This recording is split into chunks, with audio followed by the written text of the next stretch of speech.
दीघा मंदिर में जो प्रसाद दे रहे हैं उसको महाप्रसाद के रूप में दे रहे हैं, ये गलत है। और ये भी आश्चर्य की बात है कि दीघा मंदिर के सेवा पूजा में दायित्व में है इस्कॉन संस्था, जो जगन्नाथ जी के पूजन करते हैं, तो उनको तो जगन्नाथ जी के परंपरा के बारे में संपूर्ण जानकारी होना चाहिए। तो ये एक बहुत बड़ा परंपरा का व्यतिक्रम है जो हम सबको दुखित कर रहा है। सिर्फ इस पृथ्वी के लोग का दर्शन का अधिकार नहीं, समग्र विश्व जितना भी ब्रह्मांड है, जितने भी प्राणी हैं, सबका समान दर्शन का अधिकार है। तो वो संभव होगा जब स्वयं मूल विग्रह जगन्नाथ बलभद्र सुभद्रा सुदर्शन मंदिर के बाहर आएंगे। तो साल में 2 बार उन्होंने कहा हम आएंगे, अपने जन्म दिवस ज्येष्ठ पूर्णिमा में स्नान यात्रा के माध्यम से, और ये 9 दिन रथ यात्रा जिसमें हम अपना जन्म स्थान को जाएंगे उसके माध्यम से। तो वास्तव में समग्र विश्व को भगवान दर्शन देने के लिए और अपना कृपा वृष्टि करने के लिए वो बाहर आते हैं। जब चतुर्धा विग्रह का आविर्भाव होने के पश्चात द्वितीय मनवंतर में ब्रह्मा जी के द्वारा चतुर्धा विग्रह श्री मंदिर में, ये वाला मंदिर नहीं है जो अभी है, सत्ययुग में, प्रथम मनवंतर के सत्ययुग में महाराजा इंद्रद्युम्न के द्वारा जो मंदिर निर्माण किया गया था, उसमें जब ब्रह्मा जी ने स्वयं आके चतुर्धा दारू विग्रह का प्रतिष्ठा किया, स्थापना किया, तब महाप्रभु श्री जगन्नाथ स्वयं उन्होंने आदेश दिया कि हमारा जो त्योहार है उसको कैसे पालन करोगे। जो महाराजा थे इंद्रद्युम्न, उनको उन्होंने आदेश दिया। तो उसमें स्नान यात्रा और रथ यात्रा का तिथि उन्होंने कहा और किस तरह का ये सब यात्रा पालन होगा। साल भर 12 मुख्य यात्रा का स्वयं भगवान जी ने वर्णन किया और महाराजा को आदेश दिया। उस आदेश के अनुरूप हर साल जगन्नाथ धाम पुरी में ये रथ यात्रा अनुष्ठित होता है, स्नान यात्रा अनुष्ठित होता है परंपरा के अनुसार। और इसका तो मुख्य भगवान जी ने कहा कि उनका जो जन्म स्थान गुंडीचा मंडप है अति प्रिय है और वहां पे वो 7 दिन वहां पे निवास करना चाहते हैं। पर उसका वास्तव रहस्य तो ये हम लोग समझेंगे कि भगवान जी समग्र विश्व को दर्शन देने के लिए वो मंदिर से बाहर आते हैं। वो मूल विग्रह है। सनातन वैदिक धर्म परंपरा के अनुसार मूल विग्रह अपने गर्भगृह कभी त्याग नहीं करते हैं, पर यहाँ पे जगन्नाथ बलभद्र सुभद्रा और सुदर्शन जी मूल विग्रह होते हुए भी वो इसलिए बाहर आते हैं क्योंकि वो जगत के नाथ हैं।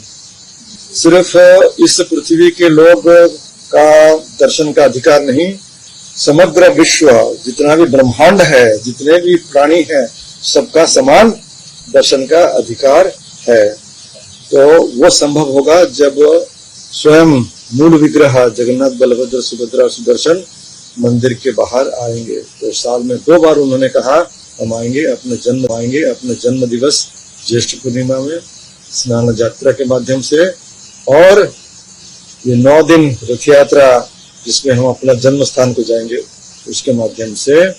तो वास्तव में समग्र विश्व को भगवान दर्शन देने के लिए और अपना कृपा वृष्टि करने के लिए वो बाहर आते हैं।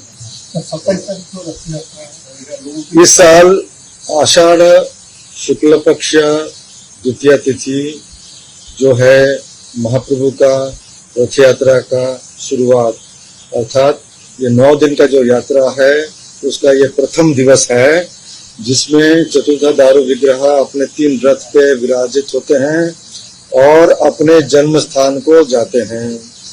जन्म स्थान में 7 दिन रहने के बाद वो वापस आते हैं दशमी तिथि में, उसको बाहुड़ा यात्रा कहते हैं। और बाहुड़ा यात्रा में जब वो अपने मंदिर सिंहद्वार के पास पहुंचते हैं, श्री मंदिर के पास, ये रथ यात्रा 9 दिन तो समाप्त होता है, पर परंपरा के अनुसार भगवान जी रथ पे ही रहते हैं। और दशमी के तिथि में रथ यात्रा का जो खींचना होता है समाप्त हो जाता है। एकादशी में रथ के ऊपर भगवान चतुर्धा दारू मूर्तियों का सुनावेश का दर्शन होता है, बहुत आकर्षित दर्शन, आकर्षणीय है। और उसके दूसरे दिन अर्थात द्वादशी में भगवान जी का एक विशेष भोग लगता है, कहते हैं अधरपना भोग होता है। और तीसरे दिन अर्थात त्रयोदशी में भगवान जी अपने श्री मंदिर में वापस लौट जाते हैं, उसको नीलाद्रि विजय कहते हैं। रात्रि के समय होता है, अपने सिंहासन में प्रतिष्ठित हो जाते हैं और फिर भगवान जी का दैनिक सेवा पूजा उसके पश्चात शुरू हो जाता है। ये संपूर्ण है रथ यात्रा का प्रक्रिया। ये है कि ये रथ यात्रा हजारों साल पुराना है, लकड़ी का रथ बनता है और अभी लकड़ी का कमी है, इसको ठीक करने के लिए क्या व्यवस्था होती है? रथ यात्रा कब शुरू हुआ? बहुत प्राचीन है और इतिहास में तो हम इसका शुरुआत का सूचना हमें प्राप्त नहीं होता है क्योंकि बहुत प्राचीन है। पर पुराण को अगर देखेंगे तो प्रथम महाप्रभु का रथ यात्रा हुआ जब महाप्रभु गुंडीचा मंदिर जो अभी है, उस वक्त तो मंदिर नहीं था, सिर्फ मंडप था, गुंडीचा मंडप था। वहां पे चतुर्धा विग्रह, दारू विग्रह का आविर्भाव स्वयं भगवान के द्वारा ही हुआ। और वहां से जब महाराजा इंद्रदम्न 3 रथ निर्माण करके द्वितीय मनवंतर में मनु 125 के समय में उन्होंने गुंडीचा मंडप से प्रथम आदि मंदिर श्री मंदिर को उन्होंने लाया। वो था जगन्नाथ जी का प्रथम रथ यात्रा पुराण के अनुसार। उसके पश्चात जितने भी उत्कल प्रदेश में महाराजा लोग आए हैं वो इस परंपरा को आगे लिए हैं। तो प्राचीन समय से ये रथ यात्रा प्रचलित है। जैसे जगन्नाथ धाम कहना अनुचित है, वैसे कोई भी मंदिर पूरी श्री मंदिर के बाहर भगवान जी को जो प्रसाद समर्पित होता है, भोग जो निकलता है, उसको महाप्रसाद कहना भी अनुचित है।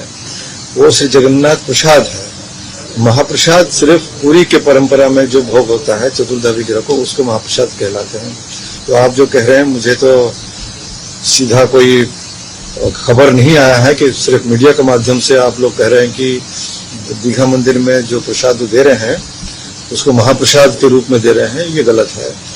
और ये भी आश्चर्य की बात है कि दीघा मंदिर के सेवा पूजा में दायित्व में है इस्कॉन संस्था, जो जगन्नाथ जी के पूजन करते हैं, तो उनको तो जगन्नाथ जी का परंपरा के बारे में संपूर्ण जानकारी होना चाहिए।